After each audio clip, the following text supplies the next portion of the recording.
Lumen nomor 11.886, 19 Februari 2025.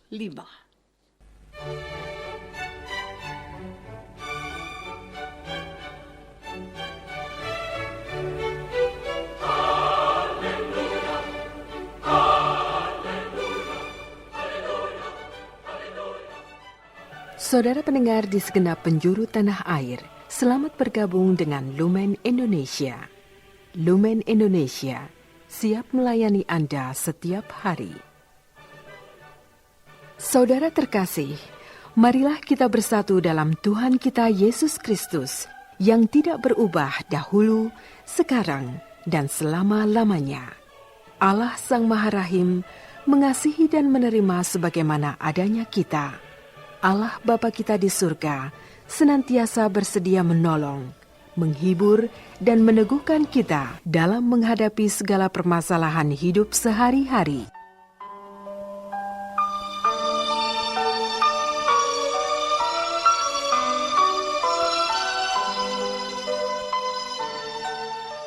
Saudara-saudari, marilah kita mendengarkan renungan dengan judul Orang Buta Melihat.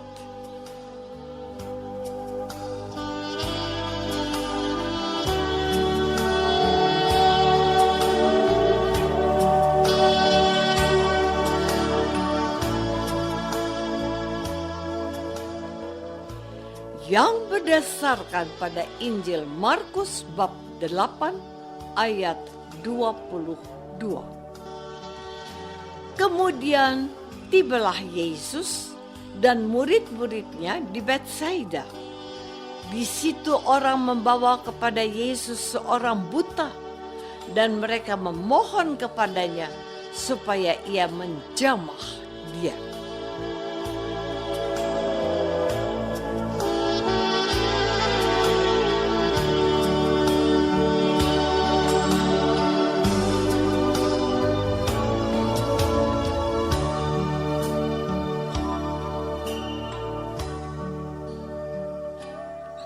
Dalam nama Bapa dan Putra dan Roh Kudus.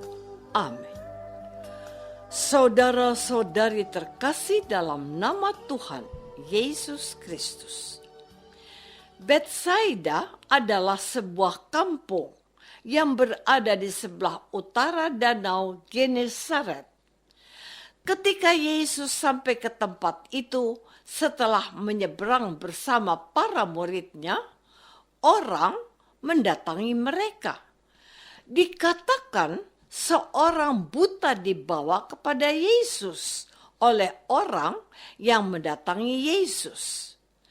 Tampaknya mereka sudah mengenal Yesus sebagai seorang nabi atau guru yang sering mengadakan mukjizat penyembuhan. Mereka meminta Yesus menjamah saudara mereka yang buta. Menarik bahwa Yesus tidak langsung menyembuhkan orang yang buta itu di depan mereka. Ia membawa orang itu keluar kampung. Ia berdua saja dengan orang buta itu. Yesus meludahi mata orang itu dan meletakkan tangannya pada mata orang itu, lalu bertanya, apakah ia sudah melihat? Ia melihat orang berjalan, tapi tampak seperti pohon-pohon. Yesus mengulangi tindakan itu sekali lagi, dan orang buta itu bisa melihat secara sempurna. Yesus memerintahkan dia, jangan masuk ke kampung. Apa maksudnya? Saudara-saudari terkasih, menarik untuk diperhatikan bahwa Yesus yang membuat orang buta itu bisa melihat lagi itu ia melakukannya menurut kehendaknya. Orang itu bisa melihat, namun tidak sekaligus. Setelah Yesus menjamah matanya untuk kedua kalinya, orang yang tadinya buta itu dapat melihat. Mujizat dan anugerah dari Tuhan itu tidak selalu diberikan dengan sekaligus atau serta-merta. Terkadang dianugerahkan secara bertahap dan butuh proses. Cara Tuhan mengabulkan doa permohonan kita terkadang membutuhkan kesabaran, membutuhkan waktu. Ada orang yang berkata, "Mengapa Tuhan tidak segera mengabulkan doa permohonanku? Aku sudah meminta kepadanya setiap hari, namun doaku tidak dikabulkan." Kesalahan doa itu adalah bukan tidak dikabulkan, tapi belum dikabulkan. Butuh kesabaran.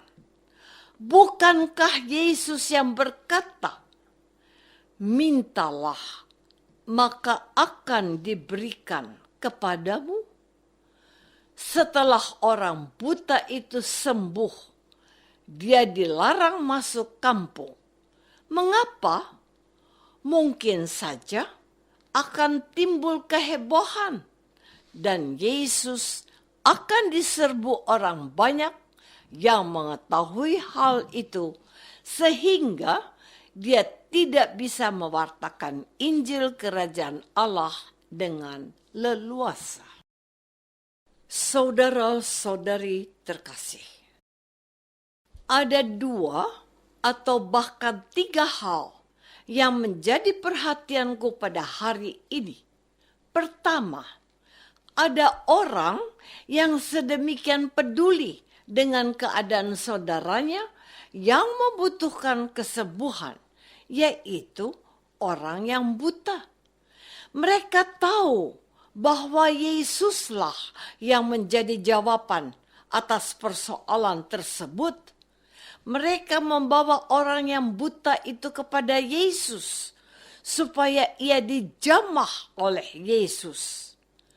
Kedua, Tuhan sanggup mengabulkan permohonan orang-orang tersebut.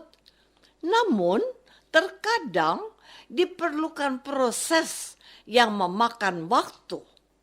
Orang harus sabar menantikan anugerah yang datang dari Tuhan.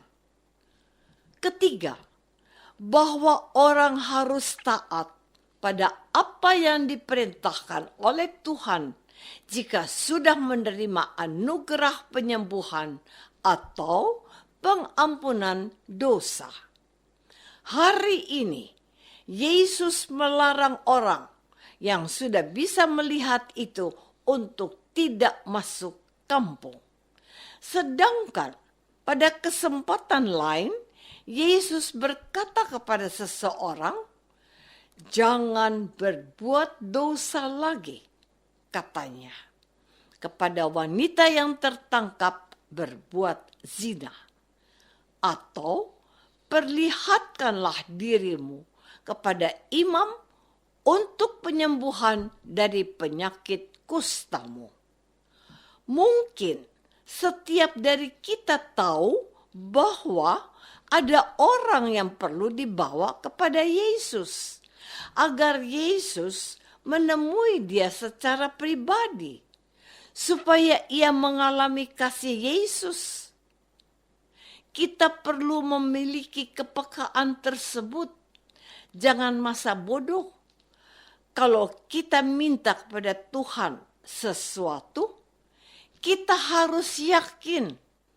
Tetapi kita juga harus sabar. Dan bila kita sudah mengalami kemurahan Tuhan, dengarkanlah apa yang dikehendaki oleh Tuhan supaya kita berbuat. Saudara-saudari terkasih, banyak dari antara kita sesungguhnya mengalami kebutaan rohani, hidup sesuka hati, meninggalkan gereja, tidak berdoa, dan alpa bersyukur atas karunia-karunia yang Tuhan anugerahkan kepada kita. Kalau ada yang mengingatkan kita agar kita menyadari bahwa kita beriman tapi tidak menghayatinya, kita harus berterima kasih bahwa masih ada orang yang mengingatkan kita. Banyak dari antara kita yang meninggalkan doa karena merasa doanya tidak dikabulkan Tuhan. Kita semestinya ingat pada permintaan seorang janda yang mengganggu seorang hakim untuk membelanya.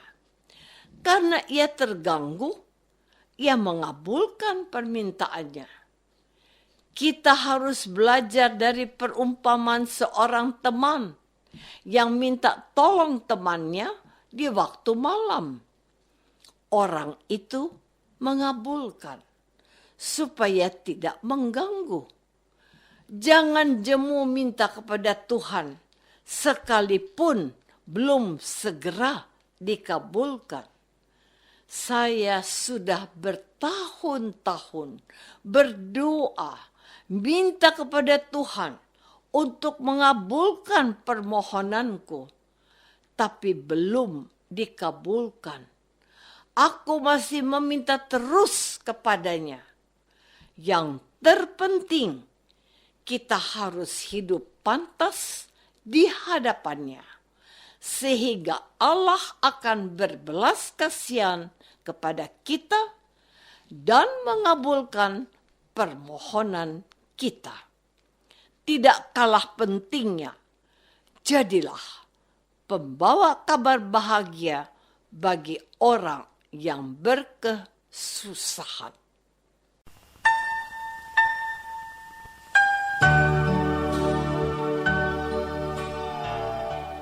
Saudara terkasih, marilah kita masuk dalam saat hening sejenak untuk meresapkan renungan yang baru saja kita dengar bersama dalam kehidupan iman kita masing-masing.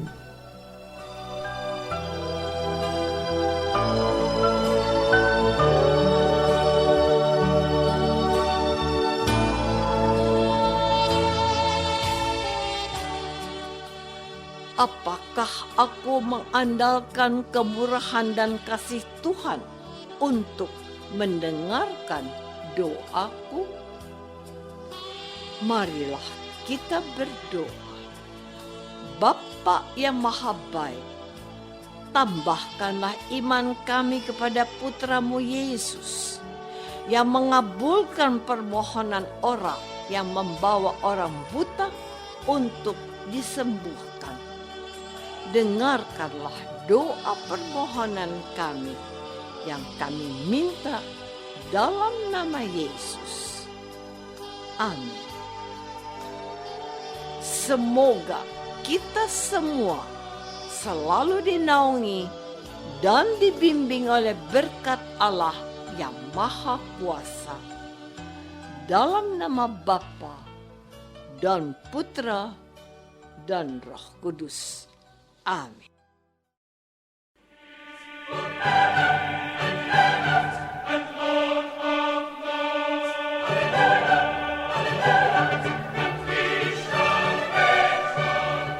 Dengan penuh kasih dan sukacita, Lumen Indonesia mengundang saudara-saudara seiman di segenap penjuru tanah air.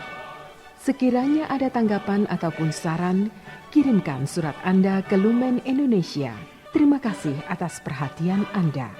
Sampai berjumpa lagi dengan Lumen Indonesia pada waktu dan gelombang yang sama esok hari.